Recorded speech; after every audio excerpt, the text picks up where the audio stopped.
공부를 하고 있습니다. 오늘 제목은 거룩한 경영, 이런 제목입니다. 하나님께서 이스라엘 백성들을 400년간의 포로 생활에서 건져주신 것입니다.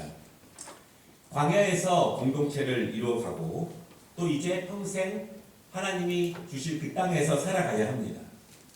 그들은 지금까지 노예로서, 종으로서 지시를 받는 삶을 살았기 때문에 어떻게 주체적으로 살아가야 하며, 어떻게 자유인으로 살아가야 하며, 어떻게 가정을 일구고 또한 공동체를 일구고 민족을 일구할지를 잘 모릅니다.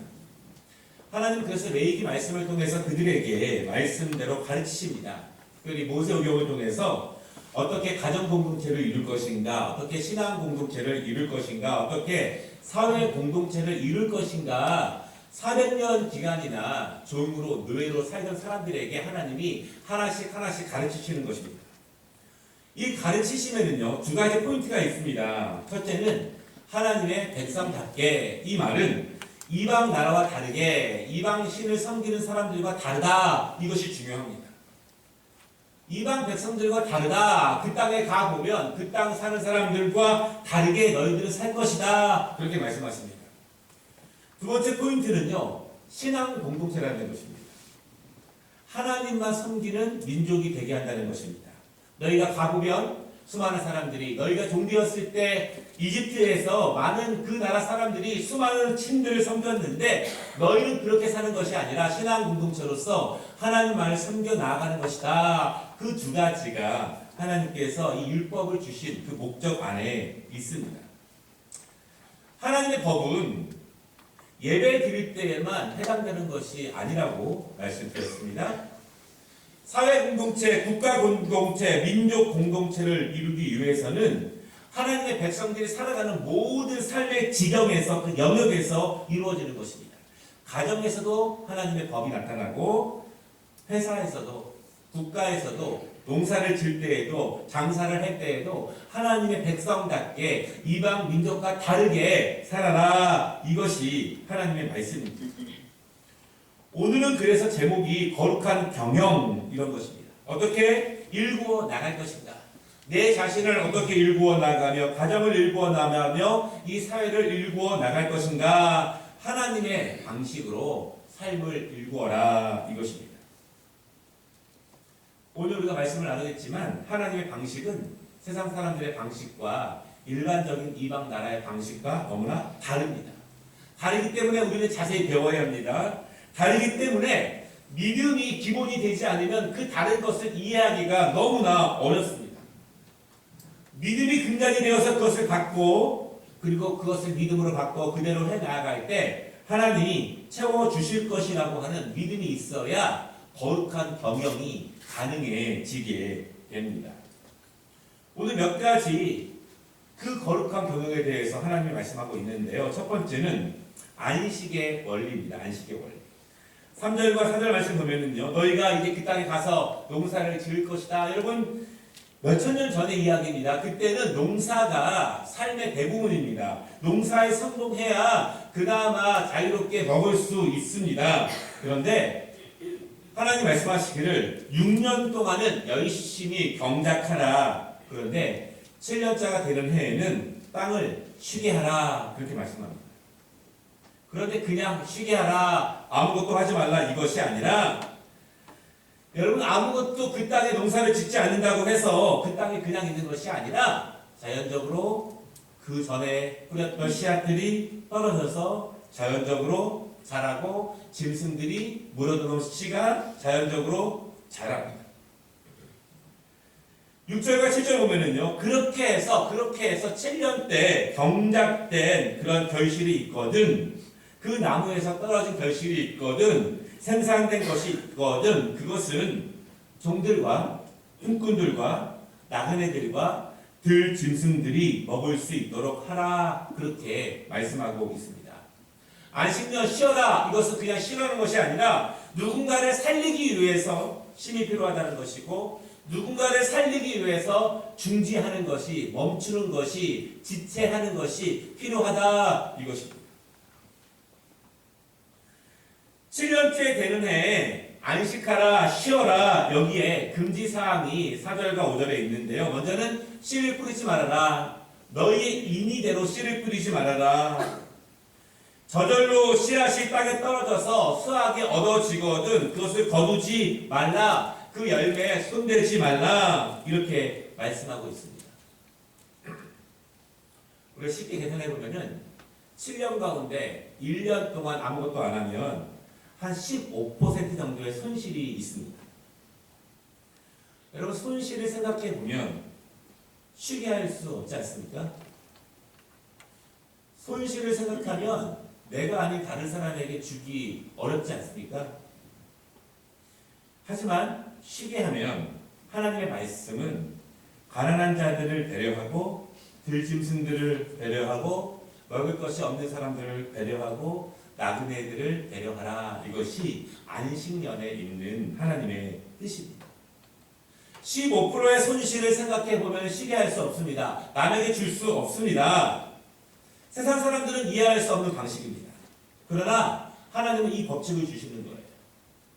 세상 사람들과 다른 법칙. 그들은 꿈도 꿀 수 없는 법칙. 그들은 이해할 수 없는 법칙. 그 법칙을 하나님께서 이스라엘 백성들에게 주십니다.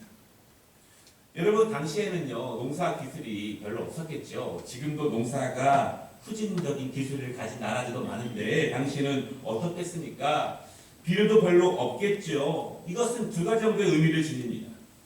그렇기 때문에 지금처럼 종자가 개량되어서 한 번에 풍성한 열매들을 곡식을 거둘 수 있는 것이 아니기 때문에 한 해도 쉬지 말고 적은 소출이라도 매해 얻어야 그나마 살 수 있다. 이것이 굉장히 중요한 것입니다. 그런데 저는 잘 모르지만요. 농사를 하는 분들이 이렇게 말하더라고요. 땅을 한 해 동안 쉬게 하면 그 땅의 양분들이 더 모아질 수 있다. 이렇게 이중적인 면이 있습니다. 중요한 것은 쉬게 하는 것은 믿음입니다. 믿음. 안식의 모든 것은 믿음으로 가능한데 어떤 믿음이냐? 쉬면 하나님이 살리리라. 그것이 믿음입니다. 우리가 거룩한 주일에 여러 번 말씀드렸지만 내가 쉬어야 일주일 동안 살 수 있는 것이 아니라 하나님이 은혜를 주셔야 하나님이 힘을 주셔야 하나님이 능력을 주셔야 일주일간도 살 수 있음을 믿으시기를 바랍니다.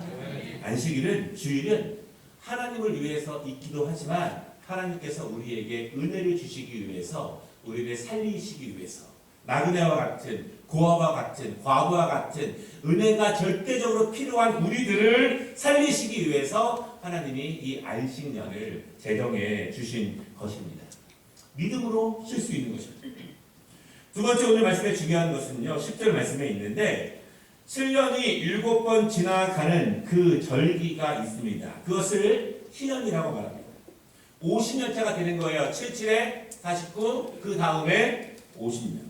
50년차가 되면은 그 땅에 있는 모든 종들에게 자유를 공포합니다. 희년이에요. 기쁜 날. 모든 종들은 각각 자기의 가족에게로 돌아갈 수 있습니다. 종들에게 완전한 자유를 준다고 하는 것입니다. 여러분 그런데 희년은요 굉장히 위대한 신학적인 의미가 있습니다. 이 희년에는 하나님의 위대하신 큰 뜻이 있습니다. 종들을 도와주라. 너희가 누구로부터 빚 때문에 얻은 땅이 있으면 그 땅을 원래 주인에게 돌려주라. 아무런 대가 없이 돌려주라는 것입니다. 아무런 대가 없이 이유도 없습니다. 그냥 돌려주라 이것입니다. 돌려주는 것이 어렵습니다. 우리는 기억하지 못하지만 사극을 보면 조선 말에 신분 계급들이 없어질 때 어떤 일들이 벌어졌습니까? 미국에서 노예가 해방될 때 그 해방되기 전에 또 1950년대 중반까지만 해도 흑인과 백인 사이에 얼마나 많은 갈등들이 있었습니다. 아무런 이유 없이 돌려주는 것. 50년 후에 자유케 하는 것. 얼마나 아깝습니까? 누가 일을 합니까? 누가 내 일을 도와주고 누가 합니까? 또 빚진 자들의 빚을 탕감해 주어라. 그렇게 말씀하고 있습니다. 얼마나 아깝습니까? 그런데 이 모든 것은 세상 사람들의 법칙이라는 거예요. 세상 사람들의 일이다. 하나님의 백성들은 이것과 다르다. 이렇게 말합니다. 희년에 위대한 뜻은요. 첫째로 누가 너희를 애굽의 포로 생활 중에서 자유케 하셨는가, 이 뜻이 담겨져 있습니다. 400년, 50년씩 해도 8번이 지나야 합니다. 할아버지의 할아버지의 할아버지의 할아버지의 할아버지부터 계속해서 노예였고 억누른 자였고 포로된 자였고 종이었고 자유가 없는 자들이었습니다. 스스로의 힘으로는 자유케 될 수 없습니다. 스스로의 힘으로는 자유인으로 살아갈 수 없습니다. 누가 너희에게 그 자유를 선사했는가? 너희의 힘으로 너희의 능력으로 선사했는가? 아니라는 것입니다. 하나님의 절대적인 은혜로 400년간의 노예 생활 가운데 자유함을 얻었다. 그러므로 너희도 그 뜻을 실천하라. 하나님의 은혜를 받은 자여, 그 은혜를 깊이 새겨 듣고 그 은혜를 이 땅 가운데 실천하라. 이렇게 말씀하고 있습니다. 여러분, 하나님 말씀을 실천하는 것이 왜 중요하냐면 그것이 하나님을 닮아가는 행위예요. 닮아가는 행위. 운전하다 보면은요, 저도 그 전에 양보를 한참 해주고 있는데 지나가는 차들이 이렇게 손 한 번 안 들어주면 되게 서운하더라고요. 제가 올 여름을 지나면서 그것도 포기했습니다. 손 한 번 안 흔들어줘도 깜빡 안 해줘도 괜찮다. 제가 포기했어요. 그거 바라니까 괜히 그것 때문에 에너지도 상하게 되고 마음도 힘들어지더라고요. 포기했습니다. 제가 그래도 고양시에서는 포기를 잘합니다. 웬만큼 열대가 지나가도 이 다리에서 많이 양보해 줍니다. 근데 이제는 포기했어요. 나한테 손 안 들어줘도 양깜빡이 켜지 않아도 나는 그냥 베푼 거에 감사하고 베푼 거에 만족한다. 여러분 그러시기 바랍니다. 이제 웃으시는 분들은 힘드신 분들이에요. 그래도 우리가 그렇지 않습니까? 받는 것보다 주는 것이 복되다. 저는 그것도 작은 실천이라고 믿는 거예요. 작은 실천이라고.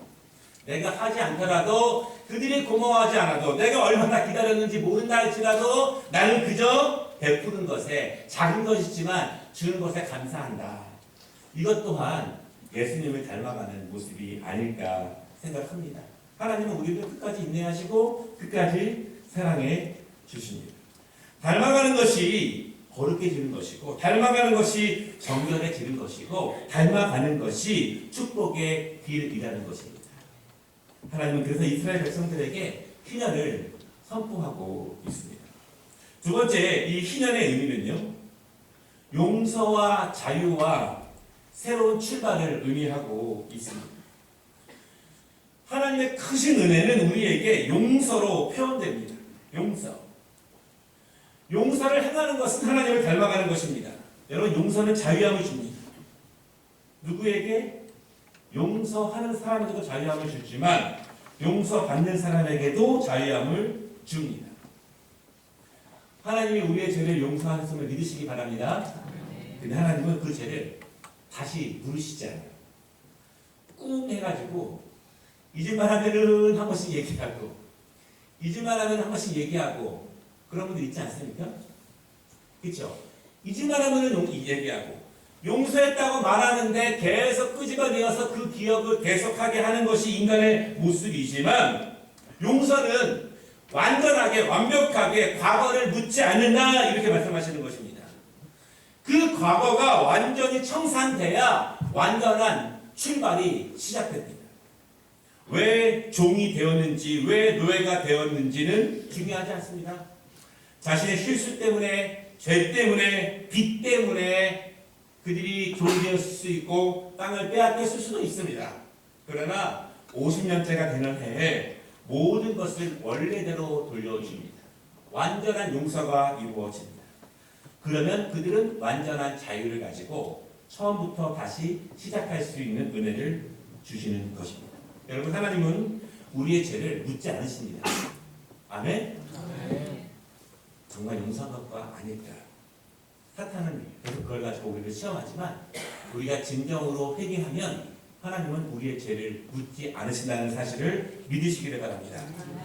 하나님이 이 희년 가운데 가르치시는 것이 있습니다. 이 땅은 영원하지 않기에 이 땅에서 영원한 속박은 없다는 것입니다. 이 땅 가운데 모든 피조물 가운데 영원한 억압과 영원한 눌림은 없다는 것입니다. 하나님이 이 땅을 그렇게 만들지 않으셨다라고 하는 것입니다. 너희가 경험해 보지 않았느냐? 400년 동안 조상의 조상으로부터 종으로 태어나서 종으로 죽고 그 자손들도 종으로 살아갈 것이 뻔한 운명 가운데 너희가 놓여있지 않았느냐? 하나님의 은혜로 너희가 자유함을 받았다면 이 땅에 더 이상 영원한 속박은 없다. 이렇게 말씀하십니다. 그러므로 희년이 이스라엘 백성들에게 축복이 되는 것이고 능력이 되는 것입니다. 이 땅에 있는 어느 피조물들도 서로 영원토록 억압하지 말라. 그것은 하나님 앞에 범죄함이 되는 것입니다. 결론입니다. 오늘 제목이 거룩한 경영입니다. 모든 경영을 하나님께 맡기시기 바랍니다. 하나님의 경영은 세상 사람들의 일반적인 경영 방법과 다르다는 것을 믿으시기를 바랍니다. 하나님 앞에 믿음으로 그 말씀을 받을 때 하나님이 채우시고 하나님이 일하십니다. 그 은혜가 우리 모두에게 임하시기를 주님의 이름으로 축원합니다. 기도하겠습니다.